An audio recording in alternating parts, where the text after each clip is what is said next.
बहुत सी बातें हुई पिछले साल पार्टी में, एक तरह से अनुशासन की भी कुछ घटनाएं सामने आई, लेकिन अब जो टाइम निकल गया तो मुझे कहा गया भाई जो उन्होंने किया उसको आप माफ़ करो, भूलो और आगे बढ़ो। राजनीति में संवाद और शब्दावली का प्रयोग बहुत इम्पोर्टेंट है, तो शब्दों का चयन बहुत सोच समझ के किया जाना चाहिए। किसी नेता को चिंता करने की ज़रूरत नहीं है, ना मेरी ना हमारे नेताओं की, सबको साथ लिया था, इसलिए कांग्रेस पार्टी बहुमत में आई। अब बीजेपी कह रही है 400 का सिलेंडर देंगे, लेकिन एक महीने पहले तक आप 1100 रुपये का बेच रहे थे। दोस्तों नमस्कार, हम पंजाब केसरी में टोंक आए हुए हैं, जहां पर राजस्थान के पूर्व उप मुख्यमंत्री और कांग्रेस के कद्दावर नेता सचिन पायलट हैं। वो व्यस्त हैं, आखिरी दिन है, कल वोटिंग होनी है और कुछ समय हमने उनसे गुजारिश की है और हमारे साथ में वो मौजूद हैं। बहुत बहुत स्वागत है सर आपका। बहुत शुक्रिया।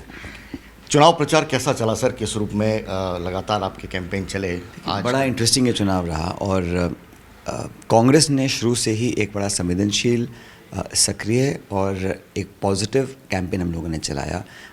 खरगे जी, राहुल गांधी जी, प्रियंका गांधी जी, हम सब लोगों ने अलग अलग क्षेत्रों में सभाएं करी और सैकड़ों सभाएं करी। जो पब्लिक का मूड है, रिस्पांस है, उससे देखकर लगता है कि इस बार लोग मन बना चुके हैं कि ये रिवाज बदलेगा। 5-5 साल का जो यहाँ राजस्थान में चलता था बीजेपी और कांग्रेस का, और लोग कांग्रेस पार्टी के देश भर में अब जो बदलाव हो रहा है उससे भी प्रभावित है। राहुल गांधी चले थे 4000 किलोमीटर, फिर हम चुनाव जीते कर्नाटक के, हिमाचल के, तो वो सब संभावना लोग तलाश रहे हैं कि एक बेहतर विकल्प देश में भी कांग्रेस बन सकती है। राजस्थान में अनफॉर्चुनेटली बीजेपी का जो कैंपेन था वो दम नहीं पकड़ पाया, और जो लोकल हमारे नेता हैं भाजपा के, वापस में इतना खिंचाव रहा और जग जाहिर था। वो लोग हम पे आरोप लगाते हैं, लेकिन हकीकत ये है कि बीजेपी में बहुत ज़्यादा एक विस्फोटक स्थिति बनी हुई है।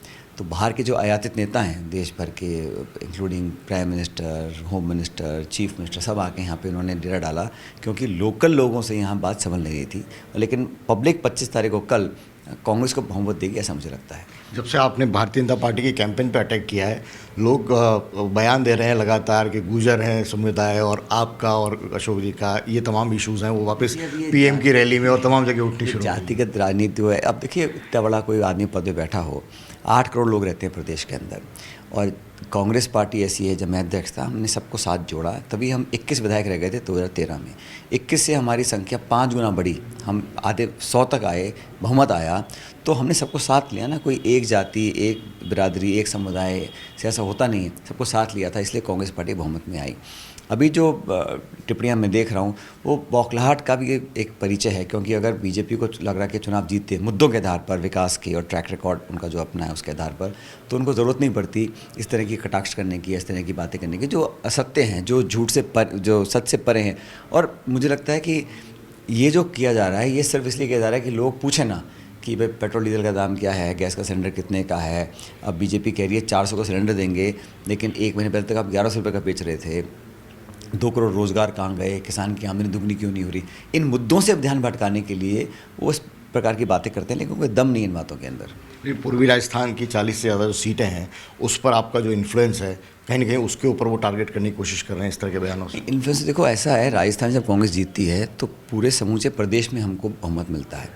ये बात सच है कि जो 13-15 ज़िले हैं राजस्थान के, जो ईस्टर्न पार्ट बोलते हैं जिसको, वहाँ पर कांग्रेस को ज़्यादा बहुमत पहले नहीं मिलता था, लेकिन लास्ट टाइम अच्छा समर्थन लोगों को मिला। उसमें SC, ST, किसान, अगड़े पिछड़े सब लोग इंक्लूडेड हैं।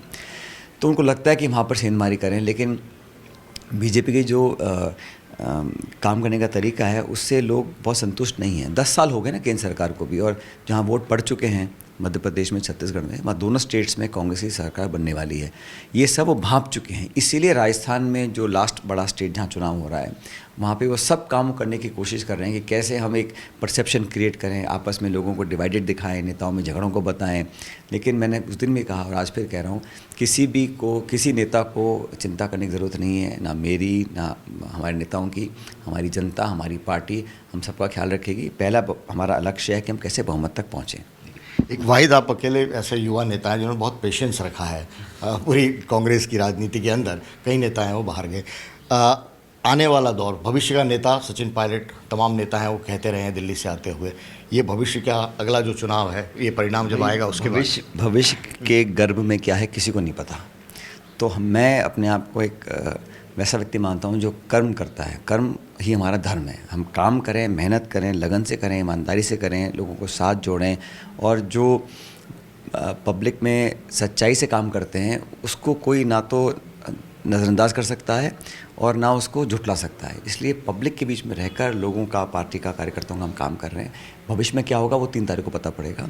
और मैं कई बार कह चुका हूँ कि ये मिथ जो लोग फैलाते हैं कि कोई एक व्यक्ति बनेगा या कोई नहीं बनेगा, किसी की कोई बात नहीं है, ये सब जुमलेबाजी है। 3 तारीख को जब मतदान की गिनती होगी, मतगणना, तो उसके बाद बहुमत आने के बाद पार्टी का जो नेतृत्व है वो तय करेगा कि किसको क्या जिम्मेदारी देनी है। तो ये जो बहुत तरह की बातें की जाती हैं इसमें कोई दम नहीं है। लीडरशिप और विधायक तय करते हैं। 18 में मैं अध्यक्ष था, हम बहुमत लेकर आए, तो किसी ने तो कहा नहीं कि भाई ये कुर्सी मेरी है, तेरी है। हम सब ने कहा भाई हमने एक लाइन का प्रस्ताव पारित कर दिया कि कांग्रेस अध्यक्ष चुनेंगे। राहुल जी अध्यक्ष थे, उन्होंने निर्णय लिया, सबको स्वीकार था। ठीक वही इस प्रकार 23 में होगा और ये हर राज्य में होगा। मध्य प्रदेश में वैसे ही होगा और छत्तीसगढ़ में वैसे ही होगा। कोई फेस है सीएम आपने प्रोजेक्ट नहीं किया है, भारतीय जनता पार्टी ने भी नहीं किया है। भारतीय जनता पार्टी की राजनीति को किस रूप में आप देखते तो हम तो कभी करते ही नहीं हैं। हम तो कभी प्रोजेक्ट किसी को करते ही नहीं है ना। हमारी पार्टी की परंपरा है, ट्रेडिशन है। बीजेपी बहुत मज़ा लेती है प्रोजेक्ट करने में। तो आपको उनसे पूछना चाहिए कि आप हर बार प्रोजेक्ट करते हो, हर स्टेट में करते हो, यहाँ आपने क्यों नहीं किया है। तो ये तो बहुत इनके अंदर के झोल हैं जो है, मुझे मतलब पता नहीं बीजेपी का क्या। लेकिन कांग्रेस में कभी ट्रेडिशन रही नहीं है किसी को प्रोजेक्ट करने की। और इसका अच्छा कारण भी है क्योंकि कोई एक व्यक्ति ना तो चुनाव लड़वा सकता, ना जितवा सकता, ना हरवा सकता। वो तो पूरा टीम एफर्ट होता है। इसलिए हम सब मिलकर ही कर रहे हैं चुनाव को। और यही मुझे खड़गे साहब ने भी कहा था, राहुल जी ने भी कहा था। बहुत सी बातें हुई पिछले साल पार्टी में, एक तरह से अनुशासन की भी कुछ घटनाएं सामने आई और उस पर पार्टी ने कार्रवाई भी करी। लेकिन अब जो टाइम निकल गया तो मुझे कहा गया भाई जो उन्होंने किया उसको आप माफ़ करो, भूलो और आगे बढ़ो।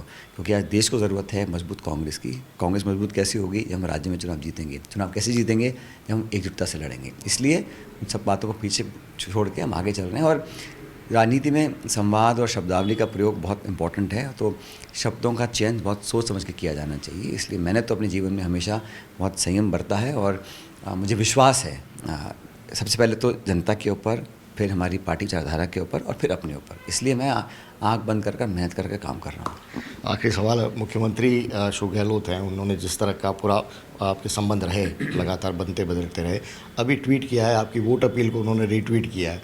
तो ये जो संबंधों में जो बदलाव आया है कैसे देखते हैं भाई? उनका जो बेटा है उनको मैंने अपनी कार्यकारिणी में रखा, उनको पद दिया, महासचिव बनाया मैंने, 2 जिलों की जिम्मेदारी दी। और पार्टी में सब मिलकर ही काम करते हैं। अगर कहीं असहमति भी है तो मुद्दों को लेकर है। जिन इश्यूज़ को मैंने रेज़ किया वो व्यक्तिगत नहीं थे, वो प्रैक्टिकल थे, पब्लिक इश्यूज़ थे। नौजवानों के भविष्य से खिलवाड़ करने का अधिकार किसी को नहीं है। अगर पेपर आउट हुए थे, हम चाहते कार्रवाई हो, और मेरे स्टैंड को पार्टी ने एक्सेप्ट किया और सरकार को डायरेक्ट किया कि आप इसको करेक्टिव एक्शन लीजिए। उसी का लाभ मिल रहा है। आज हम जो कॉन्फिडेंटली बोल रहे हैं कि हम सरकार बनाएंगे, सरकार तो पहले में हम बना चुके थे। रिपीट कब हुई हमारी? एक बार 56 पे रह गए, एक बार 21 पे रह गए। इस बार कुछ तो अलग करा होगा, तभी तो लोग कह रहे हैं कि हम सरकार रिपीट कर रहे हैं। क्योंकि हम लोगों ने पार्टी और कार्यकर्ताओं की स्टैंड को एक्सेप्ट किया कि पब्लिक में परसेप्शन क्या है। और 1 साल पहले कुछ कोर्स करेक्शन किया, उसका लाभ आज पार्टी सरकार को मिल रहा है।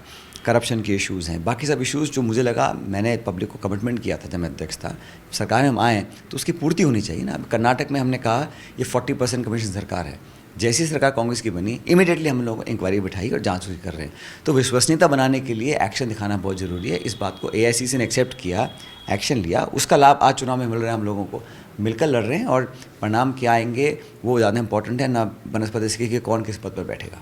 कितनी सीट आ जाएंगी कांग्रेस की? पूरा बहुमत मिलेगा, पूरा बहुमत मिलेगा। और मैं उम्मीद करता हूँ कि पिछली बार से ज़्यादा बहुमत मिलेगा। 156 प्लस की बात कर रहे हैं मुख्यमंत्री। मैं तो कह रहा हूँ बहुमत मिलेगा। और इम्पॉर्टेंट ये है कि वो टारगेट कुछ भी हो, लेकिन हमारा उद्देश्य ये है कि हम लोग सरकार यहाँ पर बनाएं। बहुत बहुत शुक्रिया पंजाब केसरी से बात करने के लिए। सचिन पायलट, कांग्रेस के कद्दावर नेता, टोंक में जिस रूप में प्रचार चल रहा है उसके बीच में समय निकाला और पंजाब केसरी से एक्सक्लूसिव बात की है। चुनाव परिणाम किस रूप में आगे बढ़ेगा, कल वोटिंग का दिन है, उसमें क्या कुछ होगा, सब पर नज़र सबकी बनी रहेगी। बहुत बहुत शुक्रिया पंजाब केसरी से जुड़ने के लिए।